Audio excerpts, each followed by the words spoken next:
Hi guys, good evening, good afternoon sa inyo. So guys, meron ako nakita sa Facebook ko. So, check natin kung paano mag-setup ng stream ads sa profile natin. So, check natin guys. See you! Welcome to Lazy Vlog. So, ngayon guys, meron tayong ituturo or meron ako ituturo sa inyo kung paano mag-setup ng stream ads sa ating video sa profile natin sa Facebook. So, stay tuned na guys. Turuan ko kayo. So, ayan guys. Tingnan natin yung profile natin. Click mo yung profile mo dyan. Ayan. So, punta kayo sa mains. Click nyo yan. Then, hanapin nyo lang yung pinakamahaba yung mga bagong video nyo na merong stream ads. So, ayan. Click nyo lang. Then, see details about yourself. Ayan.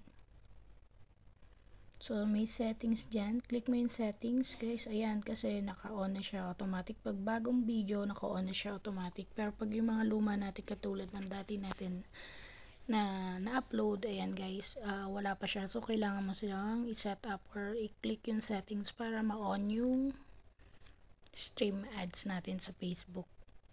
So, ako guys, ang main ang account ng gamit ko, hindi page. So, that's why madali siguro siya nakakuha ng stream ad. So, yan. Ayan guys. Pati yung mga picture natin, may mga ads na rin siya. So, meron siyang points na makukuha. So, hanapin lang. Baba lang kayo. Yan. So, i-click natin yan. See Insight and Ads. So, click again. Then, Settings. Then, yan. Ads on Video. So, ayan na guys. So, pindutin nyo lang ng pindutin hanggang magkaroon sila ng ads. Settings lang natin yan makikita guys. Para yung mga old video natin, ma-on natin. So, hanap-hanap lang guys. Thank you for watching. So, first time ko rin mag-setup. So, sana nakatulong guys. And, nakakatuwa kasi akala ko wala na yung Facebook pero meron pa rin pala. So guys, thank you for watching. Bye.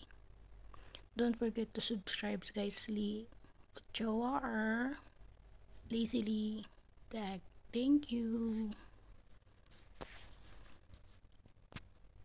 Huwag kalimutang mag-follow and mag-subscribe. Lazily Vlog and Lee Ochoa. Thank you guys.